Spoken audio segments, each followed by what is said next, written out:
Olá pessoal, tudo bem? Hoje vamos falar sobre o ciclo de Krebs, também denominado ciclo do ácido cítrico. Para você entender bem esse conteúdo, é necessário você assistir primeiro o vídeo sobre a glicólise, posterior já fazer a aula, assistir a aula de ciclo de Krebs e assim, logo na sequência, também assistir a cadeia transportadora de elétrons. Assim, se você der uma sequência, vai ficar mais fácil para entender esse conteúdo. Vamos lá então entender o que é o tal ciclo do ácido cítrico, o famoso ciclo de Krebs. Muito bem, a partir de agora, nós vamos começar a trabalhar com um produto chamado acetil-CoA. Até então, relembrando um pouquinho, nós trabalhamos a glicólise, onde a glicose passou por 10 reações químicas numa fase chamada fase inicial, onde havia uma fase com gasto, uma fase preparatória com gasto de energia e depois uma fase de pagamento com a devolução de 4 ATPs, pagamos 2, ficamos com 2 ATPs líquidos. Ainda com a produção de 2 ácidos pirúvicos, que também podem ser chamados de piruvatos. São 2 ácidos orgânicos de 3 carbonos, C3H4O3. Além do mais, também há a formação de 2 NADH, 2 NADH+. Então, o que vai acontecer? Eu posso chamar também de 2 NADH2. Esse NADH2 que foi produzido na glicólise, depois, no final, no último vídeo, ele será muito importante porque entrará na contabilidade junto com os demais NADH2, junto com o FADH2, para a geração de ATP via NAD e via FAD na cadeia transportadora de elétrons. Então, temos aqui mais uma vez uma equação simplificada da nossa respiração celular, onde eu tenho uma glicose, que é o nosso reagente, a glicose, carbono 6, hidrogênio 12, oxigênio 6. Obviamente, como essa é uma equação simplificada, coloquei aqui o oxigênio, 6O2, uma reação química mediada pelo oxigênio, principalmente no ciclo de Krebs e na cadeia, onde o oxigênio será um protagonista importante. E, obviamente, na glicólise não há participação do oxigênio. Os produtos, o CO2, 6CO2 e ainda 6H2O. Obviamente, também com a produção da adenina, ou melhor, da adenosina trifosfato. Adenosina por quê? Porque a soma de uma base nitrogenada chamada adenina mais um açúcar do RNA chamado ribose, junto aos dois, forma a palavra adenosina com 3 fosfatos ou trifosfato. Beleza, uma breve revisão e agora entramos um pouco mais a partir de agora na mitocôndria. Lembrando que o ciclo do ácido cítrico ou ciclo de Krebs, ele agora acontece na mitocôndria. É uma rota metabólica mitocondrial. A glicólise acontece no citoplasma, não há envolvimento da mitocôndria. Por este motivo, a rota metabólica glicólise é a única rota metabólica encontrada, por exemplo, em uma fermentação alcoólica e numa fermentação lática, beleza?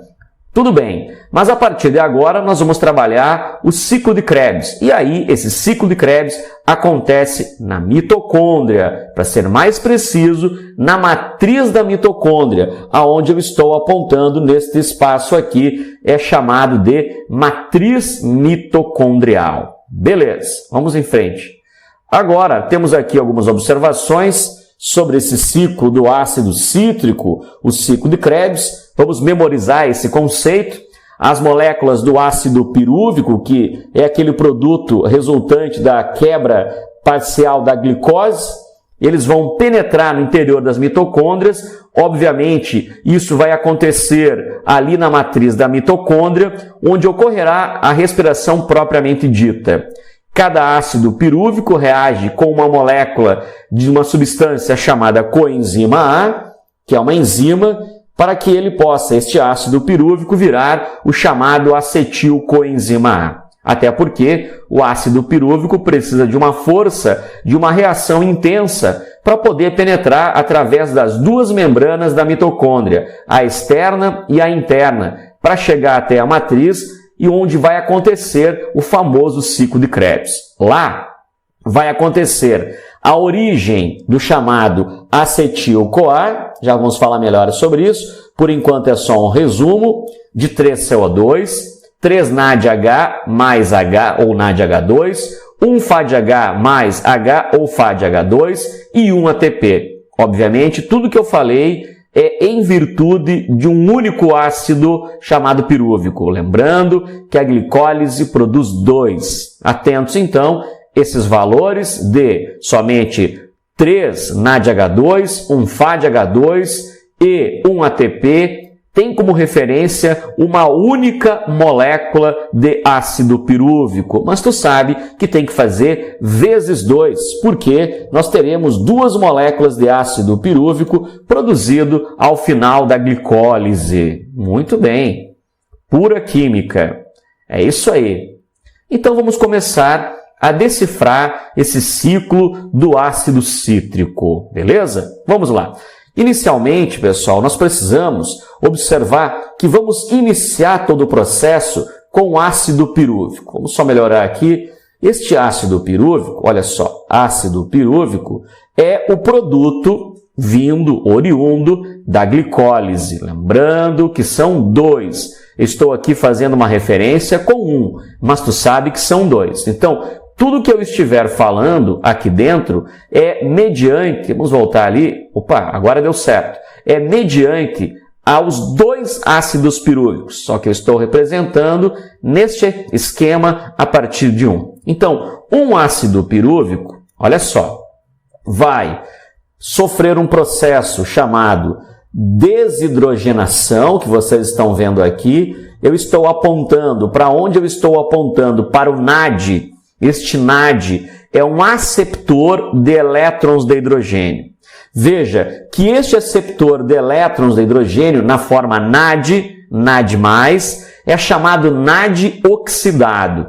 Por quê? Porque ainda não aceitou os elétrons de hidrogênio. A partir do momento que ele aceita, então nós temos o NADH, que também na literatura encontramos com o nome NADH2 ou NADH mais H, ok? Muito bem, então agora este NADH2 é o NAD reduzido, quer dizer que tiramos elétrons e prótons de hidrogênio neste momento da substância chamada ácido pirúvico. Lembrando que aqui também aconteceu uma descarboxilação. O que é uma descarboxilação? É a retirada do CO2. Então, veja que já houve a retirada de um CO2 a partir de um ácido pirúvico antes mesmo da entrada na mitocôndria. Por quê? Com a perda desses elétrons de hidrogênio e também com a perda do CO2,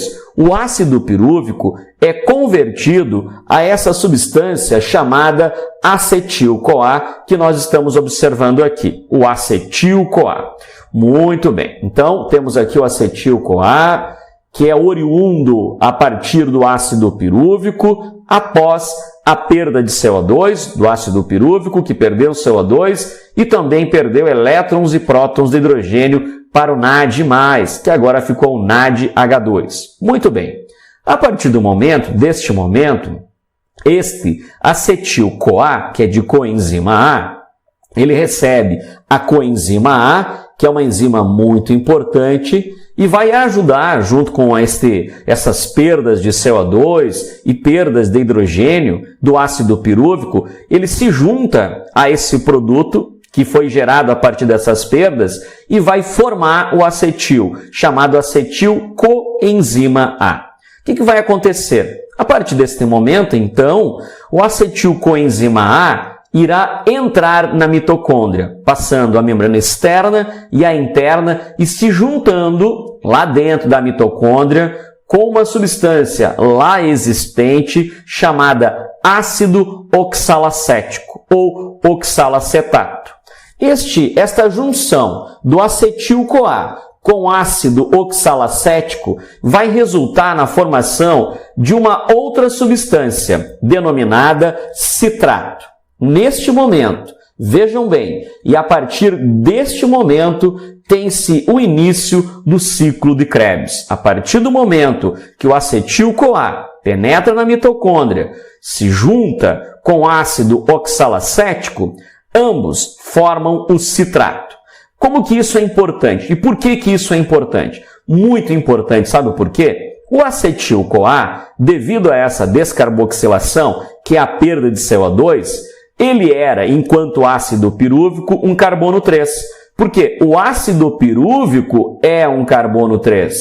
Mas a partir dessa descarboxilação, o produto resultante é o acetil-CoA, que é um carbono 2.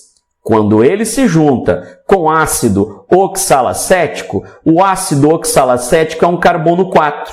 Então eu tenho 4 mais 2, eu formo um citrato. O citrato é a restauração do carbono 6. Então o citrato marca o início do ciclo de Krebs e a restauração do carbono 6. Muito bem, vamos lá. Agora vamos marcar o próximo produto produzido a partir do citrato. E ele se chama isocitrato. Então tu já tem acetil-CoA junto, lembrando que ele é carbono 2, junto com ácido oxalacético, que é carbono 4, forma o citrato, carbono 6. Início do processo chamado ciclo do ácido cítrico. Exatamente por isso que é chamado também de ácido cítrico, pela formação desse ácido cítrico também denominado citrato. Logo depois, você observa o isocitrato, que ainda é um carbono 6. O que vai acontecer na sequência? Na sequência, vamos formar um outro produto, agora chamado alfa-cetoglutarato. Esse alfa-cetoglutarato será formado a partir do isocitrato, lembre comigo que ele é um carbono 6, mas a sua mais uma perda de CO2, como nós podemos observar aqui, vai fazer com que o alfa-cetoglutarato não seja mais carbono 6, e sim um carbono 5.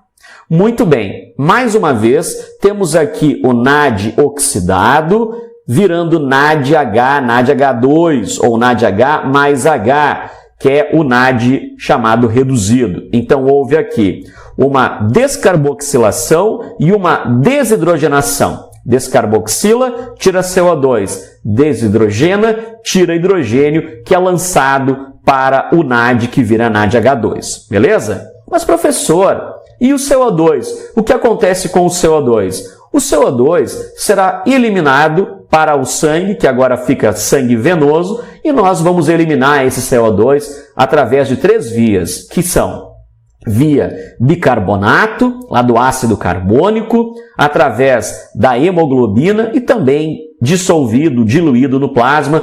Quando chega nos alvéolos pulmonares, nós eliminamos para o meio novamente através da expiração. Essa já é uma aula de fisiologia que a gente vai trabalhar num próximo momento.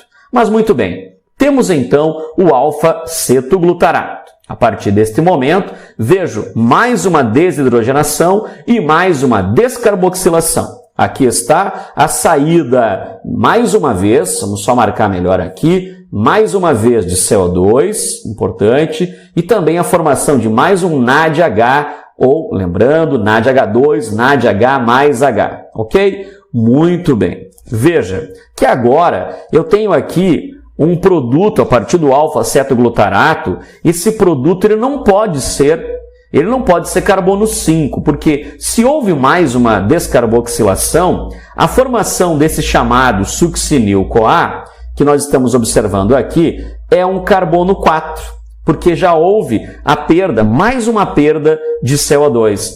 Até agora, nós temos a perda, vamos marcar bem bonitão aqui para a gente não se perder, de um CO2 antes da entrada na mitocôndria, mais um na mitocôndria, entre o isocitrato e o alfa-cetoglutarato, e mais um ainda dentro da mitocôndria, a partir do alfa-cetoglutarato até o succinil-CoA. Então, são 3. 3CO2. Mas tu pode me perguntar, mas professor, não eram 6? Sim, porém, nós estamos trabalhando com um ácido pirúvico. Então, tu sabe que são 2. Então, tudo que nós estamos contabilizando aqui deve ser feito uma conta simples vezes 2. Então, daí, vezes 2 serão 6 CO2. Beleza? Muito bem. Temos o succinil-CoA. E, a partir de agora, vamos para o succinato. Uma fase muito importante. Por quê? Porque nesta fase, na formação do succinato, veja que aqui houve mais uma vez a entrada dessa coenzima A entre o alfa-cetoglutarato e o succinil-CoA, e agora você está observando que houve a sua retirada. Essa coenzima A sai e depois, como as enzimas são reversíveis, elas podem voltar, ou ela pode voltar para o ciclo no momento desejado. O que é importante sobre o succinil-CoA e o succinato? A formação de ATP. Como nós estamos observando, aqui há a formação de um ATP. Mas muito bem, o ATP, como eu disse agora há pouco, é uma adenosina trifosfato. É uma base adenina mais uma açúcar ribose que forma a palavra adenosina, 3 fosfatos. O problema de tudo isso é que existe uma base chamada guanina, forma uma substância chamada guanosina trifosfato, que é muito importante neste tempo que você está observando aqui, o GTP. Veja que o GTP depois vira GDP mais PI, que é a guanosina difosfato, então tem 2 fosfatos a partir da perda de um PI, que é um fósforo inorgânico. Vamos melhorar um pouquinho, senão vocês não vão observar. Aqui está. Então, aqui está o GDP mais o PI. PI é fósforo inorgânico, como aqui está, você pode dar uma olhada.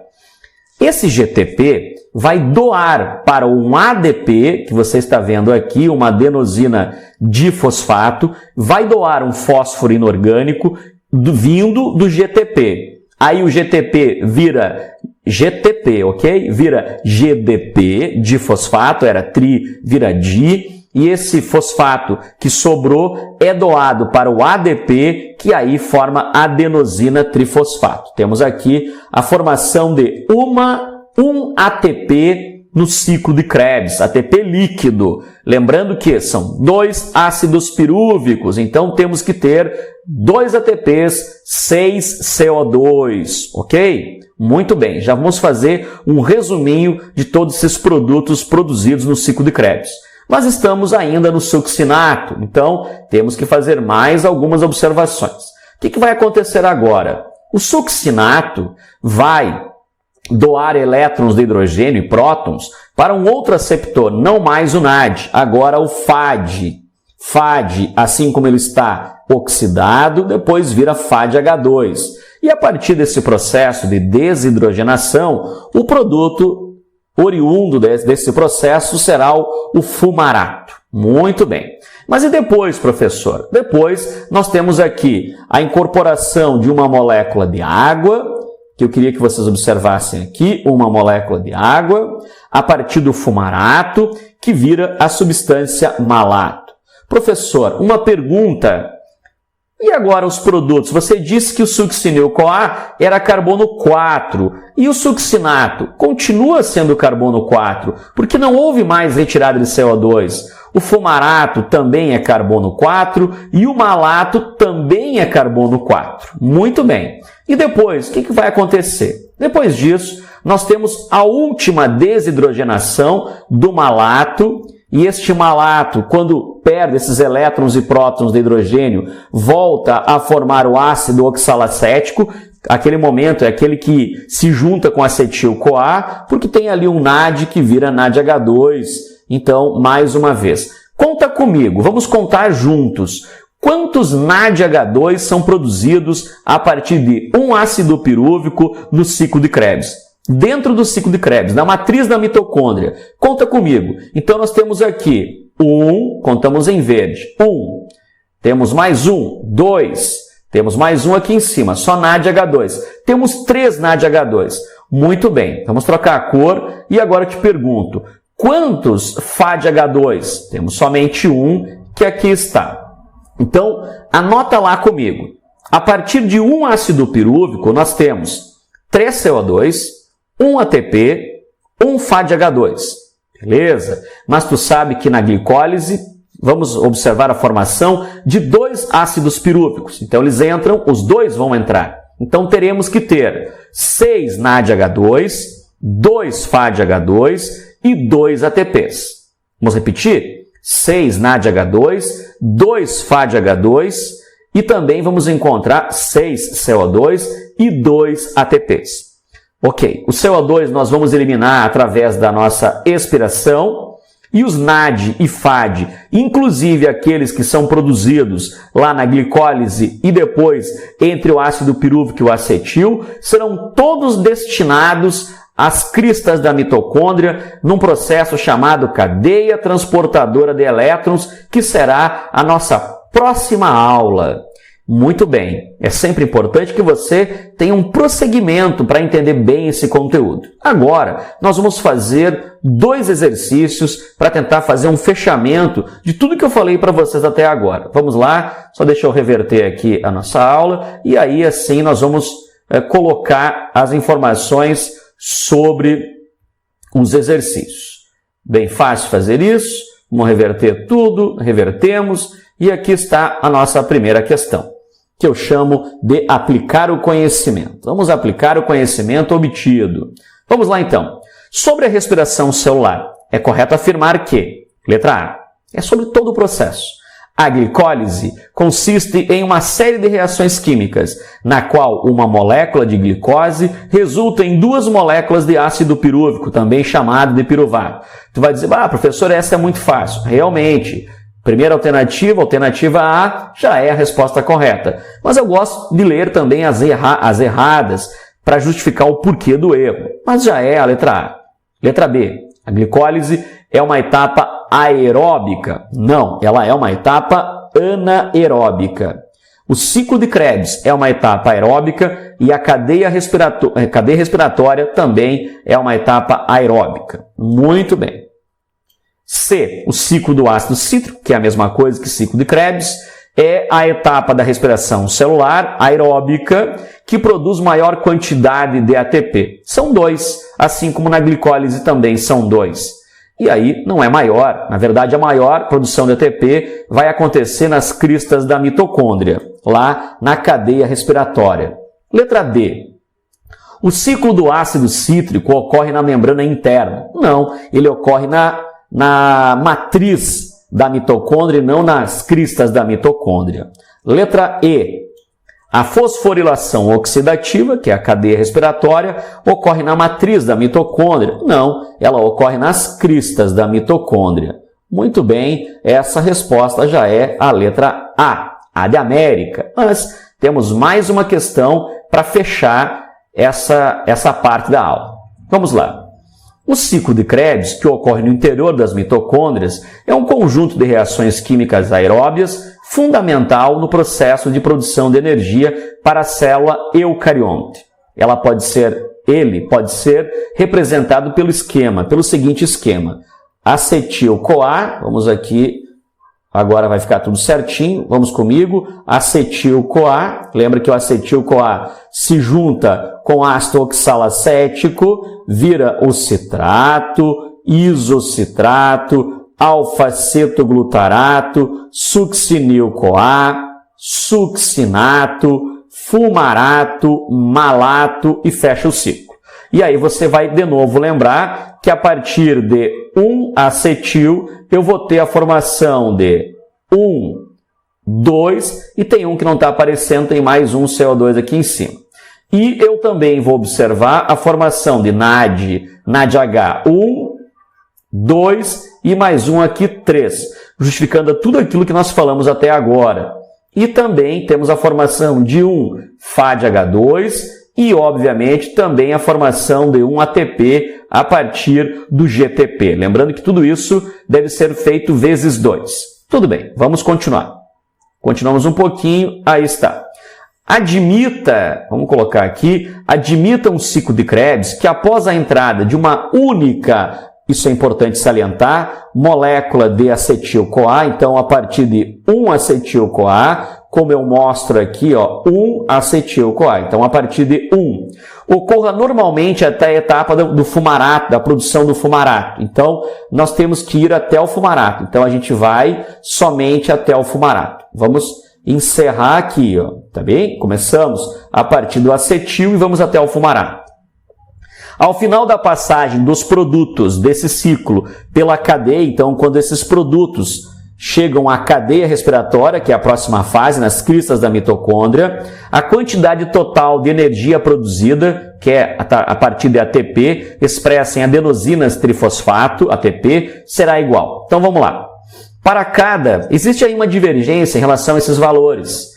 A gente vai trabalhar esses conceitos lá no balanceamento que eu vou fazer para vocês na cadeia respiratória. Porque alguns autores dizem que a partir de cada NADH2 tem que fazer vezes 2,5 ATPs. E a partir de um FADH2 vezes 1,5.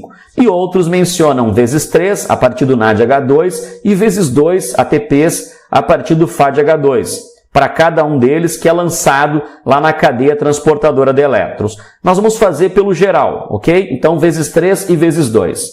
Quantos NADH2 nós temos? Então, vamos contar.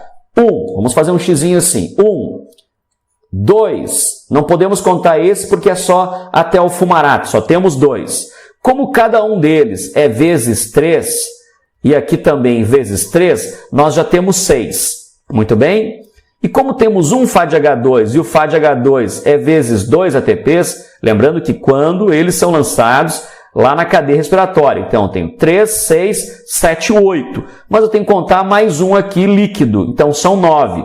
Ok, então a resposta é C de Canadá, 9 ATPs, lembrando que só foi até o fumarato. Beleza?